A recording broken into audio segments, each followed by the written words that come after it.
that in many times when people review other cultures, they sometimes come from the perspective of, I've taught them so much.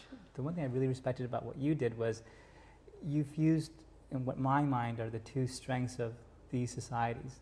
I kind of bridge these two cultures in my own personal life, but you have the optimism of America, which really believes that they can do anything.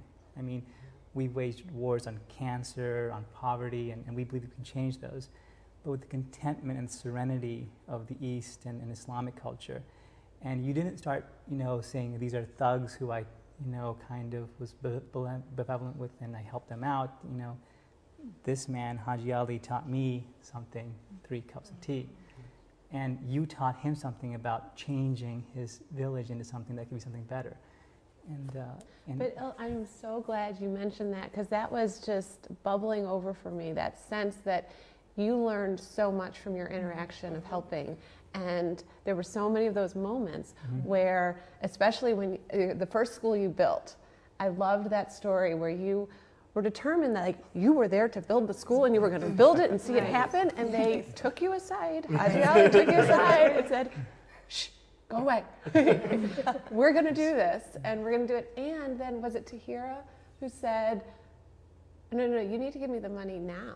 I'm going to school and I'm not waiting for anybody. Right. And these were all those moments of, did you consciously teach us that in this book? That not only are we going to open our hearts to, to our children's hearts to teaching, but to being taught by another culture.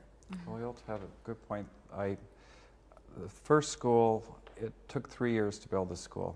And basically, I was doing something that we call in America micromanagement. I made plumb line receipts and records, and I was determined I'm going to get the school built, and I'm not going to lose 1 rupee.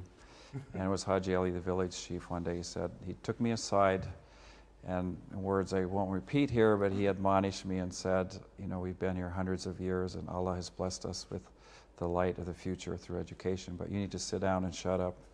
And he took everything, my plumb line receipts and records, he locked them up. He came back and he said, everything will be just fine. And I was mortified. Now nothing's happened. Of course, 6 weeks later, the school got built. And it's an important lesson that we've incorporated into all our schools now, that the community is involved from day one to implement, manage, and oversee the school in their entirety. And I'm actually not very involved in that. The communities do that, and they have to come up with equal sweat equity, free labor, free resources. We provide skilled labor, materials, and then mostly teacher training.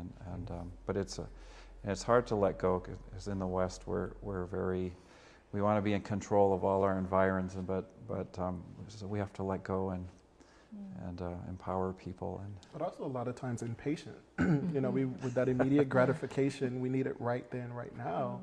And if nothing else, this book taught you to take time out for really what's important, to get to know. You asked all of us about our kids and our children in our lives, which helps build a common ground for life. Not just that immediate after the school is built, you walk away, but these are people that after you become family with them.